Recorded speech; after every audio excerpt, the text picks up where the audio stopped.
अच्छा रिजवान, मैं जो है ना वो रिसर्च कर रही थी क्लोज रेंज गन शॉट्स के ऊपर अभी recently. Divisional bench of Lahore high court जो है mister justice Farooq Haider, mister justice Ali Zia Bajwa की जो है वो एक जजमेंट मुझे मिली। अच्छा, इसके अंदर जो है ना उन्होंने मेडिकल जूरिस्प्रूडेंस और फोरेंसिक साइंस को बहुत खूबसूरती के साथ जो है वो रिलेट किया है कि एक आम बंदा भी समझ सकता है एक मून को देख के कि ये किस डिस्टेंस से जो है वो उसको शॉट किया गया। और उन्होंने इसमें जो है वो फोरेंसिक कॉन्ट्राडिक्शंस को इस तरह से बताया कि किस तरह ये अगर एक केस के अंदर आ जाए तो आपकी जो है वो पूरी की पूरी प्रोसिक्यूशन की स्टोरी किस तरह से बदल सकते हैं और आपकी एक्विटल का किस तरह से जरिया बन सकता है।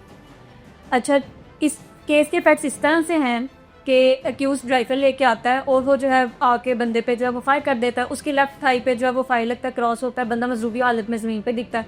उसको वो लेके जाते हैं हॉस्पिटल, ड्यूरिंग दी ट्रैवल ही जो है वो उसकी डेथ हो जाती है।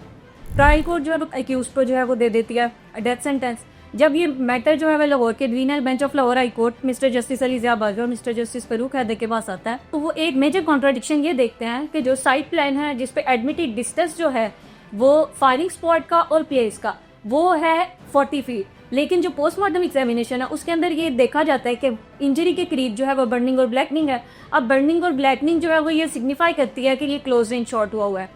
इसके अंदर जो है ना वो मिस्टर जस्टिस अली जिया बाजवा जो है वो इसके ऑथर हैं इस जजमेंट के। उन्होंने टेलर्स और मूदी की जो है वो मेडिकल जूरिस्प्रूडेंस की बुक्स पे रिलाई करते हुए उन्होंने इफेक्ट्स बताए कि जब भी क्लोज रेंज जो वुंड होगा उसके इफेक्ट्स आपको क्या नजर आएंगे। बर्निंग और फ्लेमिंग इफेक्ट आएगा, आपकी स्किन जो है वो बर्न हो जाएगी और डिसकलरेशन ऑफ गारमेंट्स भी इसके अंदर से होगा और स्किन बर्न्स आएंगे आपके अंदर। फिर उन्होंने कहा कि जब हॉट गैस इस मदद से एस्केप करेंगे तो एक स्कॉचिंग का इफेक्ट आएगा। फिर सिंजिंग को उन्होंने डिस्क्राइब किया। उन्होंने कहा कि ये जो सिंजिंग है वो कर्लिंग ऑफ हेयर है और पार्शियल बर्निंग ऑफ हेयर है। ये आपको ज़्यादातर एक्सपोज एरियाज में नजर आते हैं। आपको स्कैल्प के एरिया में नजर आएगी, बियर्ड के एरिया में नजर आएगी, फोर आर्म्स के एरिया में नजर आएगी। फिर इसके अलावा मुझे इस डिफरेंस का रिजवान पहले नहीं पता था कि ब्लैकनिंग और टैटूइंग में कोई डिफरेंस है। ब्लैकनिंग जो है वो सूट डेपोजिशन है ड्यू टू कम्बशन और फायर की वजह से, और जो टैटूइंग है वो आपके अनबर्न जो है वो गन पार्टिकल्स है जो कि आपकी बॉडी में इम्बेडेड हो जाते हैं और पिन पॉइंट अब्रेशंस कॉज कर देते हैं आपकी बॉडी के अंदर।